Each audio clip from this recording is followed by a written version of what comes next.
Malam. Halo semua, selamat malam. Malam, Frater. Selamat malam, Frater. Halo, sehat-sehat semua ya. Halo, Frater. Selamat malam. Halo.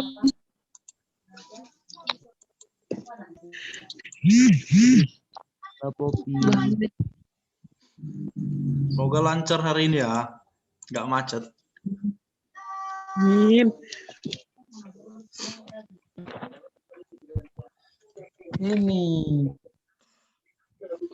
Oke, udah ada 22 masuk. Maka kita mulai aja ya, karena kita kayaknya hanya 40 menit nih.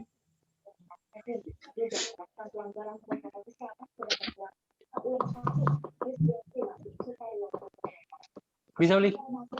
Yang lain bisa di-mute ini ya, mic-nya.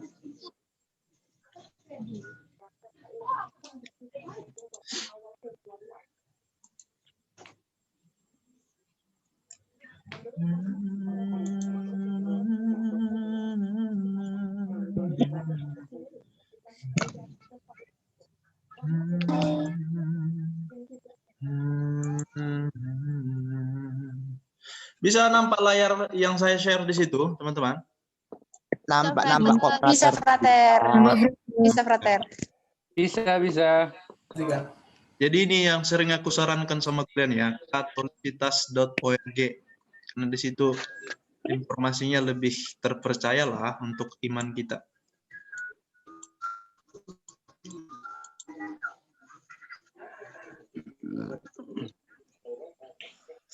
Oke, baik teman-teman. Malam ini kita berbicara tentang berpuasa. Berpuasa. Apa yang kalian ketahui tentang puasa dan pantang?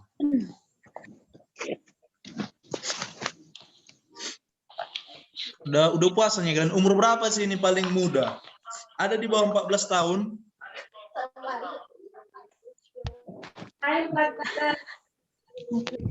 Berapa?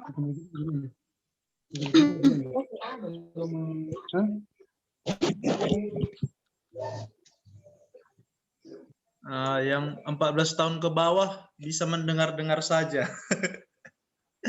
Karena ternyata ada batasan usianya sih. Walaupun yang di luar usia itu juga boleh sih. Tapi nggak masalah ya. Yang lain bisa di-mute dulu ininya, apa namanya? Mikrofonnya.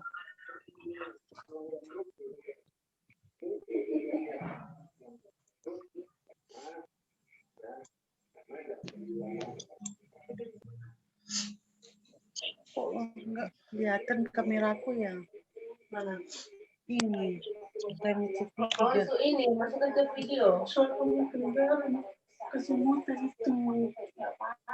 Oke, baik teman-teman, kita mulai ya, kita berdoa ya. Mari kita berdoa dalam nama Bapa dan Putra dan Roh Kudus. Amin. Ya Tuhan, kami bersyukur kepadamu atas berkat-Mu yang kami alami dalam hidup kami. Khususnya dalam kesempatan ini kami hendak berbicara sebagai satu keluarga di dalam nama-Mu tentang pantang dan puasa yang akan kami jalani mulai esok. Maka hadirlah Engkau dalam pertemuan kami ini, Engkau melancarkan semuanya sehingga kami semakin memahami apa yang kami hidupi, apa yang kami imani. Dengan itu rahmat-Mu semakin melimpah dalam hidup kami. Kami puji Engkau Tuhan kini dan sepanjang masa. Amin. Dalam nama Bapa dan Putra dan Roh Kudus. Amin.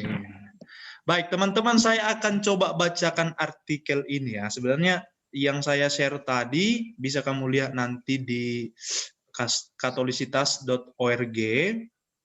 Sebenarnya membaca saja kita sudah gampang kok mengerti karena bahasanya sangat sederhana ya.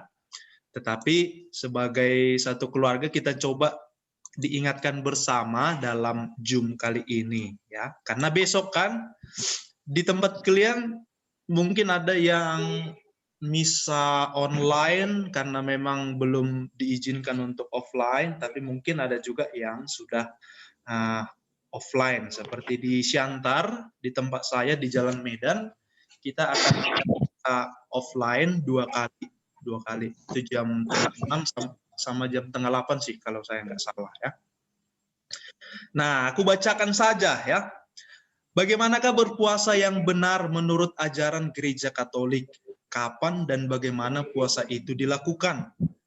Pertama-tama perlu kita ketahui dulu alasan mengapa kita berpuasa dan berpantang. Artinya teman-teman jangan ikut-ikutan, maka perlu diketahui dengan baik dan benar mengapa gereja kita ada yang namanya berpuasa dan berpantang. Nah, bagi kita orang Katolik, puasa dan pantang artinya adalah tanda pertobatan, tanda penyangkalan diri, dan tanda kita mempersatukan sedikit pengorbanan kita dengan pengorbanan Yesus di kayu salib sebagai silih dosa kita dan demi mendoakan keselamatan dunia. Jadi ini dasarnya ya teman-teman, jangan yang lain. Ada di dalam pertobatan, penyangkalan diri, dan juga tetap kita dalam semangat mengikuti penderitaan Yesus Kristus. Karena kita tahu, kita imani bahwa Yesus Kristus korbankan dirinya untuk menyelamatkan kita dari dosa-dosa kita. Nah, jadi puasa dan pantang bagi kita, umat Katolik, tak pernah terlepas dari doa. Jadi kalau berpuasa itu hidup doanya makin kacau, bukan puasa yang benar menurut gereja kita. Nah, dalam masa Prapaskah, pantang dan doa disertai juga dengan perbuatan amal kasih. Pernah kalian dengar tentang APP? Adanya APP di tempat kalian? Ada Frater, tapi di sini nggak tahu sih. Kenapa? Ada Frater, Ada. Frater. Ada. tapi bagi anak kos nggak ada Frater. Bagi anak kos nggak ada? Mana anak kos nggak ada? Oh, ada. APP ada. Nah, Kalau di paroki asal ada Frater. oh, di paroki asal ya, di Parapat ada, ya kan? Di Parapat, iya Frater. Nah, ternyata bukan hanya masalah paroki, kita juga bisa, teman-teman yang di kos juga bisa. Nanti kamu bisa serahkan ke gereja atau kamu buat aksi sendiri gak apa-apa. Misalnya dari aksi puasamu itu, entah kamu beli ganti permen bagi ke anak-anak kecil di sekitar rumahmu, di sekitar kosmu misalnya. Ini bentuk dari amal kasih. Karena ternyata puasa itu erat hubungannya dengan doa, kemudian amal kasih. Nah, ada aksi lingkungan, ada aksi paroki. Nah, ada juga bisa kalau misalnya tadi alasannya anak kos gitu kan. Ya, berarti aksi kumpulkan di kosmu. Tahu di kosmu ada juga yang Katolik gitu kan. Nah, kalau udah bisa beli permen syukur. Kalau nggak bisa beli bakwan gitu kan, lebih naik dia maksudnya. Artinya ada semangat itu. Tetapi bukan itu patokannya, lebih ke doa, kemudian amal kasih jika bisa. Maka gereja kita mencoba memfasilitasi itu dengan yang namanya aksi puasa, APP. Nanti dikumpulkan dalam sebelum pekan suci. Itu akan disalurkan kepada orang-orang yang membutuhkan. Diharapkan sih dalam tahun itu salurkan semua gitu. Dan ada persenannya itu ada ke paroki, ada ke keuskupan, ada juga ke KWI di Indonesia begitu. Artinya di situ juga nampak kesatuan kita sebagai gereja Katolik. Begitu dia ya. Udah sampai mana tadi itu? Dengan demikian, pantang dan puasa bagi kita orang Katolik merupakan latihan rohani yang mendekatkan diri pada Tuhan dan sesama dan bukan untuk hal yang lain. Jadi dengan puasa dan pantang ini juga, karena memang kita didasari oleh kesadaran, ya ini kulakukan untuk Tuhan, mengikuti penderitaan Tuhan, begitu. Nah, untuk mendekatkan diri dengan Tuhan. Jadi kalau kamu berpuasa dan berpantang menjadi jauh dari Tuhan, nggak benar juga. Gitu.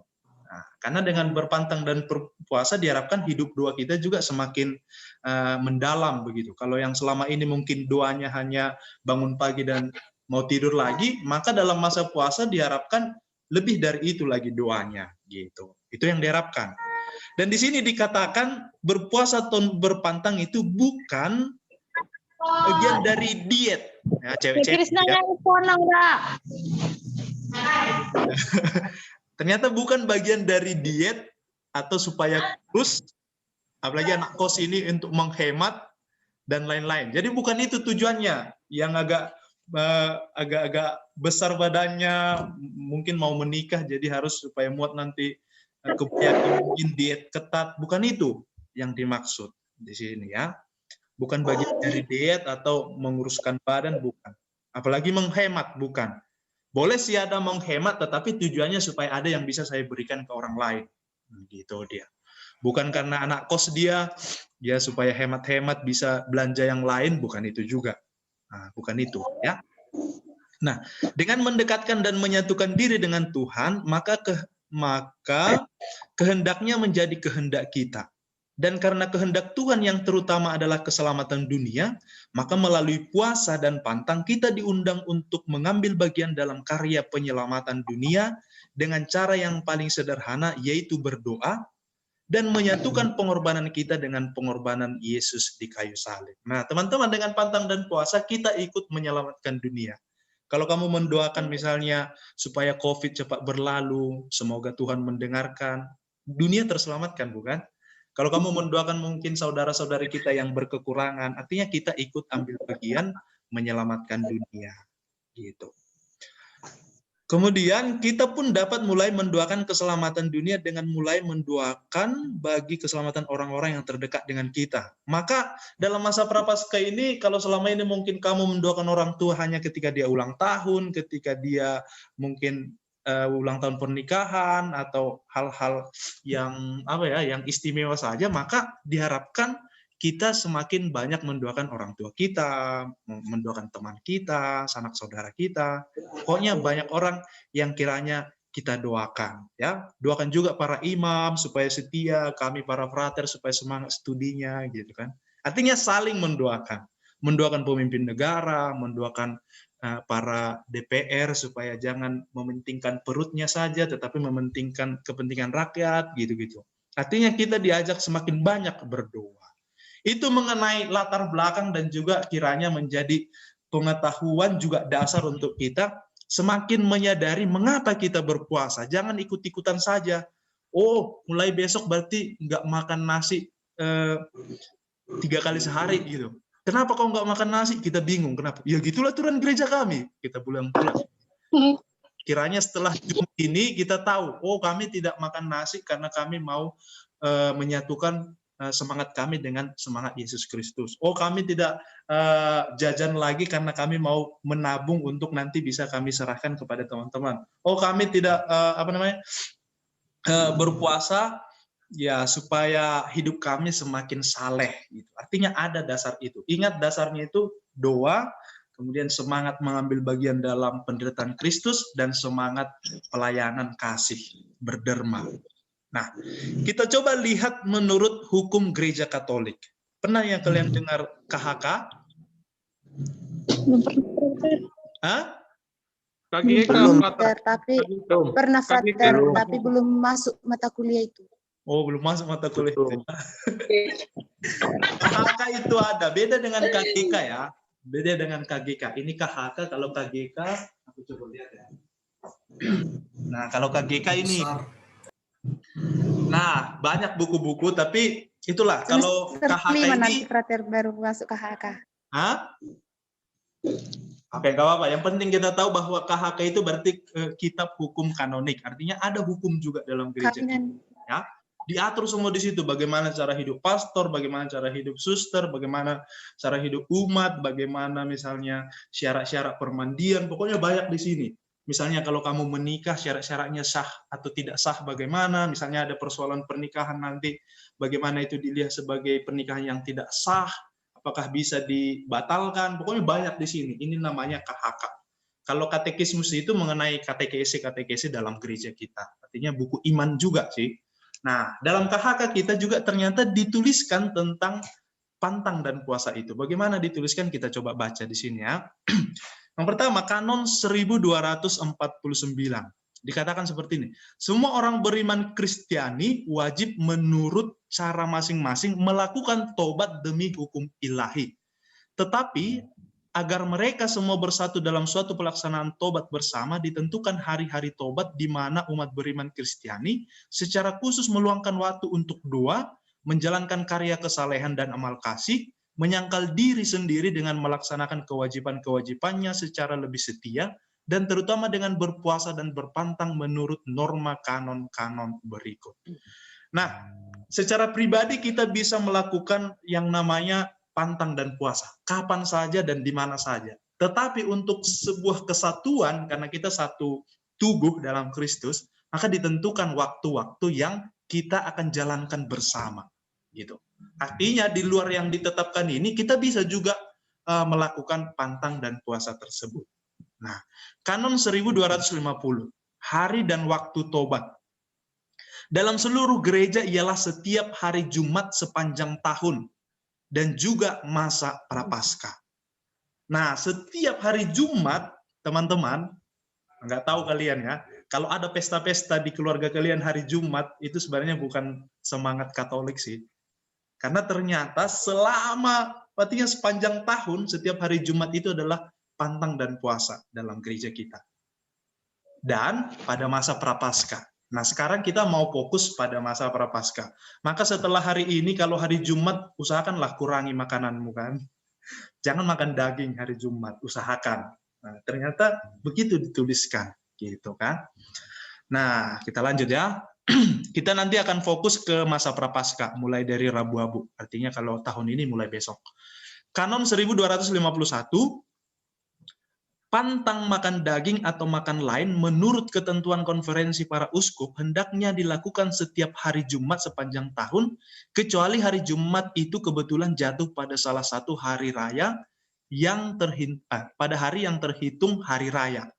Nah, teman-teman, kalau misalnya hari Jumat itu hari raya, berarti itu dilihat sebagai hari kebangkitan Yesus, maka kita berpesta. Artinya tidak perlu berpuasa ketika hari Jumat itu jatuh pada perayaan hari raya. Misalnya hari raya untuk Bunda Maria, karena banyak juga hari raya, hari-hari tertentu yang disamakan dengan hari Minggu, gitu istilahnya. Ya, kalian mengertinya maksudnya?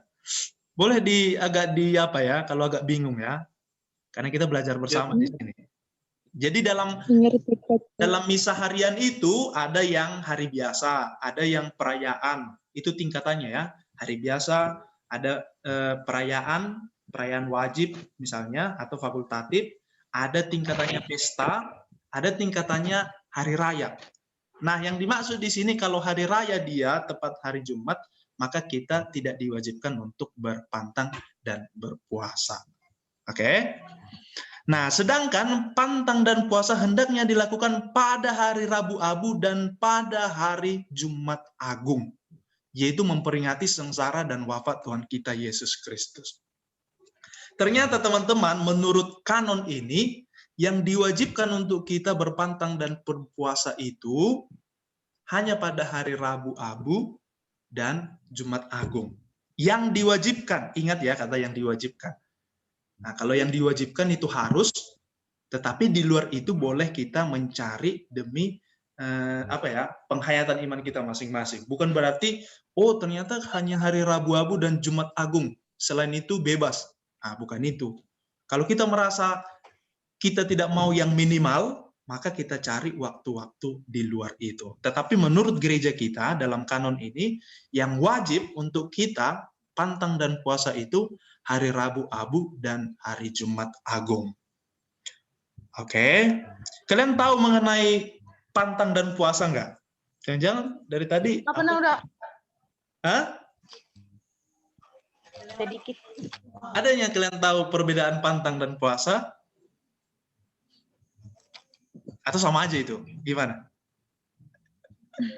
Bingung ya?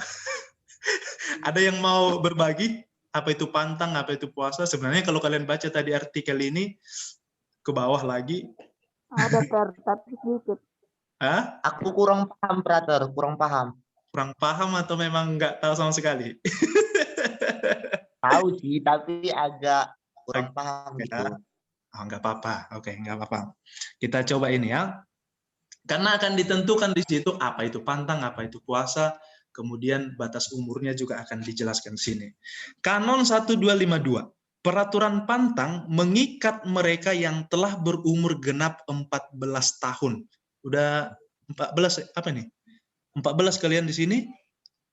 Ingat ya, pantang ini. Aku Udah lewat, Ter. Udah lewat ya. udah tua, Ter. Udah lewat. Udah tua lah. Ingat ya, ini pantang. Kalau pantang katanya telah berumur genap 14 tahun. Sedangkan peraturan puasa mengikat semua yang berusia dewasa sampai awal tahun ke-60. Nah, ini ya. Artinya ada perbedaan pantang dan puasa. Nanti akan dicoba dijelaskan ke bawah lagi ya. Maka yang sudah 14 tahun kamu wajib untuk berpantang. Nah, untuk berpuasa kalau saya tidak salah sih minimal itu 18 tahun. Maksimal itu 60. Di luarnya itu bebas. Mau berpuasa atau tidak boleh, ya. Oke, kita coba di sini ya. Ini hari puasa dilangsungkan pada hari Rabu. Nah, saya coba jelaskan, tidak usah lagi berdasarkan ini. Pantang yang dimaksud dalam gereja kita, itu kita pilih. Kita pilih apa jenis pantang kita. Memang yang sangat dianjurkan itu daging. Tetapi selain daging, boleh juga kita pilih bentuk lain, misalnya pantang garam. Bisa juga pantang gula, pemanisan.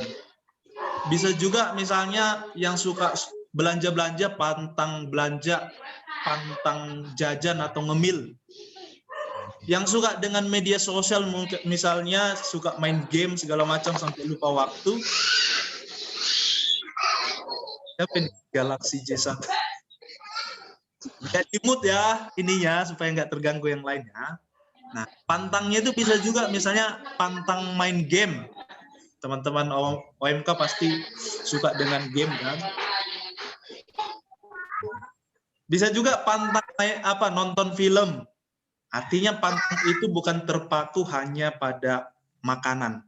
Bisa juga misalnya teman-teman yang suka merokok, pantang merokok misalnya. Nah, itu jenis pantang. Ya. Sedangkan puasa itu artinya mengurangi porsi makan. Simpelnya begini, kita kan normalnya kita itu makan 3 kali dalam sehari kan? Iya kan? Atau kalian berapa kali? 4 kali, 5 kali? Atau anak kos hanya sekali? Tapi kita bicara yang normal ya. Yang normal itu biasanya kita makan 3 kali sehari, artinya dengan sampai kita merasa kenyang tentunya kan. Nah, maka puasa yang dimaksud dalam gereja kita memilih dari yang 3 ini kapan kita makan kenyang.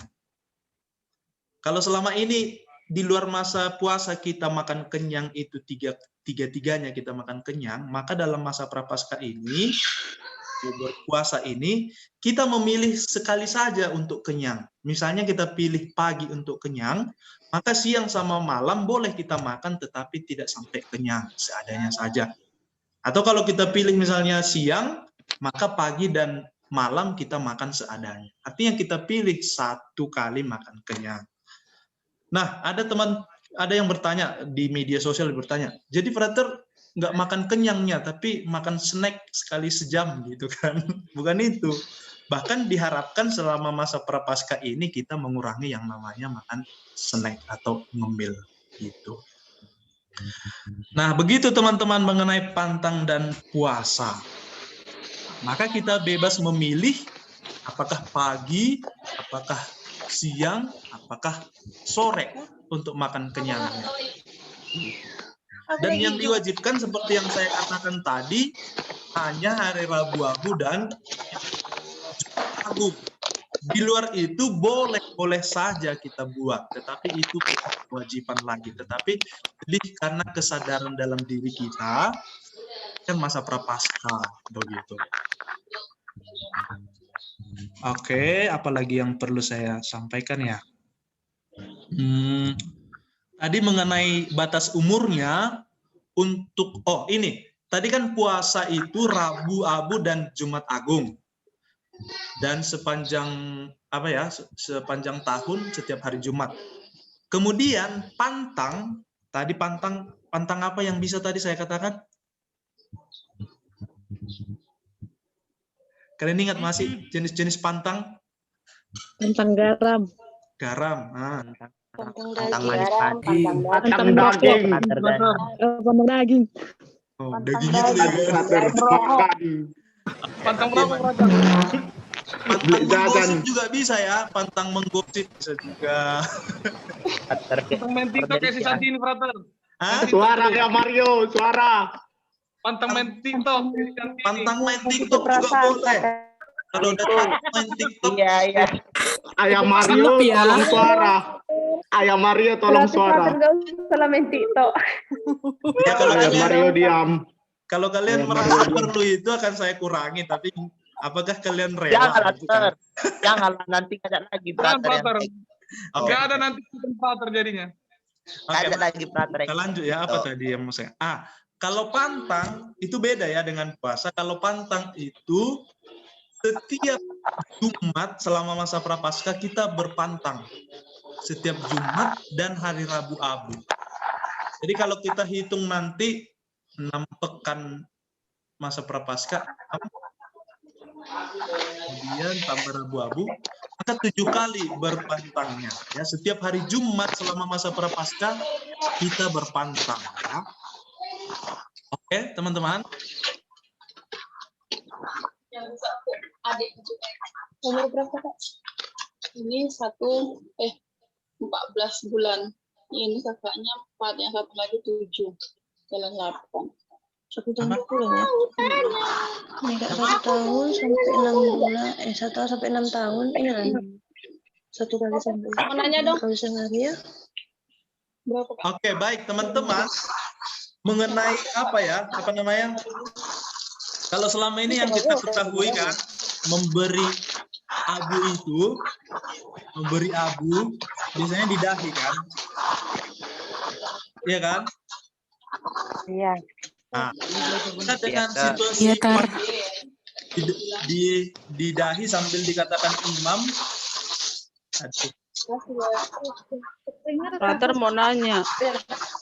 Ya, Aku mau nanya. Boleh gak?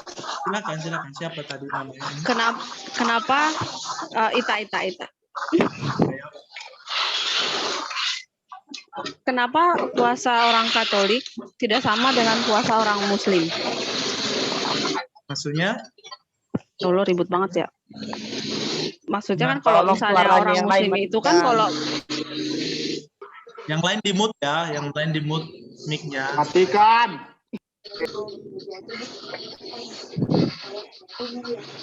Oke, lanjut kita. Oke. Kenapa puasa orang Katolik berbeda dengan puasa orang Muslim gitu? Kalau orang Muslim kan biasanya mereka ada jamnya ya. Ada ya, udah gitu mereka itu puasa full gitu, nggak makan apapun, nggak minum, nggak makan gitu 1 harian sampai pada jamnya buka lagi gitu. Kenapa gitu. Katolik nggak seperti itu aja gitu kan? Misalnya lebih teratur gitu, lebih kekunci. Kalau misalnya kita kan bisa makan kan, pilih puasa atau lapar, kenyang dan segala macamnya. Kalau misalnya kita masih bisa makan, misalnya takutnya kan susah untuk mengontrol kan gitu ya. Kalau menurut saya sih gitu. Kenapa nggak sama kayak Muslim gitu maksudnya? Baik, ada yang bisa bantu jawab sebelum saya coba menjawab? Iya, soalnya saya nggak ikut dari awal nih. Saya coba Adrianus. Yang lain di mute ya teman-teman supaya enak dengarnya. Oke, silakan. Kalau Kalau menurut yang saya tahu di dalam pelajaran-pelajaran agama sudah pernah dijelaskan juga, mungkin dari SD sampai SMP. Sebenarnya puasa kita ini sebenarnya lebih ke solidaritas kita terhadap orang-orang yang berkekurangan. Jadi dalam hal ini bukan hanya berkekurangan makanan, tetapi berkekurangan dalam hal-hal yang lain. Jadi pertama solidaritas, kemudian basicnya juga ke puasa ini kita langsung aplikasikan, dalam arti kita mengurangi, misalnya kita ada yang puasa dan pantang ya, ada yang misalnya dia setiap hari beli rokok 1 bungkus, mungkin 20.000. Nah sekarang mungkin selama masa pasca dia melakukan satu aksi yang ngambil setengah bungkus aja, tapi 10.000-nya itu, yang 10.000-nya itu untuk disumbangkan atau gimana. Jadi ini makanya dulu disebut aksi puasa pembangunan, gitu, APP judulnya. Sekarang udah nggak ada istilah itu gitu loh. Ini yang saya dengar gitu, kenapa kita beda gitu. Puasa kita lebih ke aksi puasanya gitu loh, bukan hal, karena Yesus bilang juga kan puasa itu kan bukan cuma soal makan dan minum gitu loh. Puasa itu ada hal-hal yang istilahnya kita batasi untuk hidup kita gitu. Makanya kita lebih ke aksi puasa pembangunan gitu ya gitu. Maksudnya pembangunan dalam hal ini untuk membangun orang lain atau membantu orang lain gitu loh. Ini pertama, jadi saya bilang pertama rasa solidaritas kita terhadap orang-orang yang berkekurangan, kemudian aplikasi dari puasa itu sendiri yaitu diaplikasikan dalam bentuk action gitu loh. Actionnya itu yang termasuk udah yang pantang gitu. Itu yang saya mengerti bedanya inti puasa di Katolik dan di agama yang lain. Terima kasih. Oke, baik, terima kasih Adrianus Senduk. Dari mana Adrianus Senduk? Thank you, Ito. Saya di Jakarta, tapi aslinya saya Manado. Oke, baik, terima kasih ya. Oh, Baik, teman-teman, dari Jakarta juga. apa yang dijelaskan oleh teman kita Adrianus tadi, saya rasa bisa kita tangkap ya. Yang pertama saya mau mengatakan, saya sendiri kurang tahu sebenarnya dasar untuk teman-teman kita Muslim, apa dasar mereka dalam berpuasa begitu. Nah, tetapi kita lebih fokus ke agama kita seperti yang saya jelaskan tadi dan juga dijelaskan oleh Adrianus tadi, karena memang dasar kita itu ya lebih ke itu ya, semangat doa, penyangkalan diri, artinya menahan keinginan-keinginan dalam diri, kemudian aksi solidaritas. Nah, kalau di tempat kami masih ada APP itu, aksi puasa dan pembangunan itu masih ada. Nah, mungkin di tempat lain bentuknya beda. Nah, bahwa dikatakan tadi mengapa tidak nanti kalau mati Zoom-nya bisa dilanjut lagi, masuk lagi ya untuk sesi berikutnya ya, langsung masuk aja nanti ya, mana tahu kan ini tinggal 6 menit. Nah, maka dalam gereja kita ya dengan cara-cara seperti ini kan yang disepakati bersama, lebih pada kesadaran, bukan karena aturan maka kita berpuasa atau berpantang. Tetapi diharapkan ada waktu-waktu tertentu kita bisa melakukannya. Jadi di luar masa Prapaskah juga kita bisa punya inisiatif untuk berpuasa atau berpantang. Misalnya kita punya devosi atau novena. Supaya semakin sempurna novena kita isi dengan atau kita barengi dengan yang namanya puasa atau pantang. Itu sering orang-orang yang mendalam imannya atau hidup doanya itu sangat baik, itu sering mereka lakukan. Mereka novena sambil juga berpuasa demi satu intensi gitu. Saya akan puasa hari ini untuk kesembuhan ibu saya misalnya. Nah, bisa juga dilakukan. Artinya tidak tertutup kemungkinan hanya pada masa Prapaskah ini atau hanya hari Jumat sepanjang tahun. Tetapi ingat harus tetap didasari oleh kesadaran saya mau masuk dalam situasi doa, saya ingin mengurangi selera dalam diri, dan saya ingin ikut ambil bagian dalam karya penyelamatan Yesus sendiri. Nah, kenapa misalnya kalau makan itu kan tidak ada patokan gitu kan? Kita mau makan kenyang atau tidak kan siapa yang tahu gitu kan? Maka di sini dituntut kesadaran dalam diri kita masing-masing. Kalau misalnya selama ini kita makan kenyang misalnya 1 piring, maka selama masa prapaskah ini mungkin kita kurangi menjadi setengah piring. Itu untuk kita ya, patokan untuk kita. Karena bisa saja, aku belum kenyangnya kita bilang, padahal sebenarnya udah kenyang. Maka di sini dituntut kesadaran kita, kedewasaan kita masing-masing. Artinya gereja tidak mengatakan makan itu harus maksimal hanya 1 piring. Nah, kita kan beda-beda porsi kita kan. Nah, apakah ini jadi sulit? Ada sulitnya karena memang dituntut kesadaran kita. Kita tidak perlu mengatur waktu kita jam sekian sampai jam sekian berpuasa, nggak perlu gitu. Nah, artinya disinilah dituntut kesadaran iman kita masing-masing, artinya kedewasaan iman. Bukan mau mengatakan di Muslim itu baik atau tidak baik, ya mereka pasti punya juga aturan dalam agama mereka. Tetapi dalam gereja kita aturannya seperti inilah. Kenapa tidak disamakan? Karena memang dasarnya sudah beda kan? Tetapi apa yang dijelaskan oleh teman kita tadi si Adrianus ya, itu juga pengalaman yang bisa menjawab mengapa kita beda dengan puasa yang Muslim gitu. Ingat teman-teman, diharapkan, saya nggak tahu ya, kalau mungkin di Muslim itu teman-teman Islam pengeluaran selama masa puasa jauh lebih banyak kali dibandingkan masa biasa. Ya, di Islam saya nggak tahu sih, tapi umumnya kan mereka Frater. Setuju. Mau nanya nih, Frater. Bentar ya. Maaf, aku juga mau tanya. Bentar ya. Terima kasih, Frater. Nah, jadi itu ya. Thank you. Sedangkan di kita masa prapaskah diharapkan pengeluaran kita semakin sedikit, artinya sisanya itulah yang menjadi derma kita kepada orang-orang di sekitar. Itulah yang namanya aksi pembangunan itu. Oke, kita lanjut satu orang penanya mungkin. Aku mau tanya, Mayola mau tanya. Oke, Mayola nanti. Setelah Mayola, Mario. Tapi mungkin Mario nanti ke sesi berikutnya ya. Silakan Mayola. Oke. Nah, seperti ini, Frater. Kan Tadi bilangnya kita itu puasa memilih dalam satu hari itu makan kenyangnya hanya 1 kali, istilahnya mengurangi seperti itu kan. Nah, aku tuh pernah lihat ada biarawan gitu, dia itu biarawati, beliau itu puasanya hari Jumat full. Nah, yang aku mau tanyakan itu untuk memulai dan mengakhirinya itu patokannya gimana ya, Frater?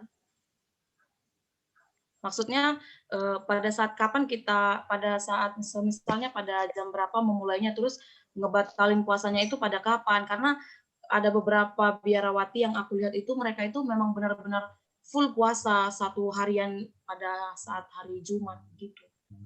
Hari Jumat ya? Iya, Baik. Jumat. Untuk menjawab pastinya jam berapa saya sih kurang tahu ya, kurang tahu karena kita nggak ada patokan jam sekian buka puasa, jam sekian tutup puasa atau apa istilahnya ya. Kita nggak seperti itu sih. Tetapi kalau menurut penanggalan dalam gereja kita, misalnya hari ini kan hari Selasa. Nah, jam 6 sore itu udah masuk hari Rabu sebenarnya. Jam 6 sore. Nah, maka kalau memang mau full 1 hari misalnya, mulai Kamis jam 6 sore sampai Jumat nanti 6 sore, kalau mau full. Itulah 1 hari. Tetapi apa yang mereka maksud dengan puasa full, saya sih kurang tahu sih. Tapi itulah pergantian jam menurut gereja kita. Jadi kalau misalnya hari ini jam 6 sore, itu sebenarnya udah masuk hari Rabu menurut tanggalan gereja. Nah, prakteknya di biara mereka saya sih kurang tahu karena di tempat kami nggak ada yang namanya bersama ya, untuk bersama itu tidak ada. Tetapi untuk intensi masing-masing itu bebas. Nah, jadi teman-teman yang diwajibkan gereja 1 kali makan kenyang, yang diwajibkan gereja. Tetapi kalau teman-teman mau puasa lebih dari itu, silahkan, tidak menjadi larangan. Artinya berarti kamu lebih masuk lagi dalam penghayatan imanmu, begitu. Misalnya kamu, masa sih hanya sekali makan kenyang gitu. Saya mau nggak makan apa-apa 1 hari ini, silahkan, nggak apa-apa. Ya, itu kan namanya diwajibkan itu artinya itulah yang paling tidak itu kita lakukan. Sama seperti mengaku dosa sekurang-kurangnya sekali setahun, katanya gitu kan. Apakah hanya sekali setahun kita mengaku dosa? Kalau kita rasa kurang sekali setahun, maka kita setiap minggu boleh ngaku dosa. Artinya kan inilah ketentuan untuk kita ikuti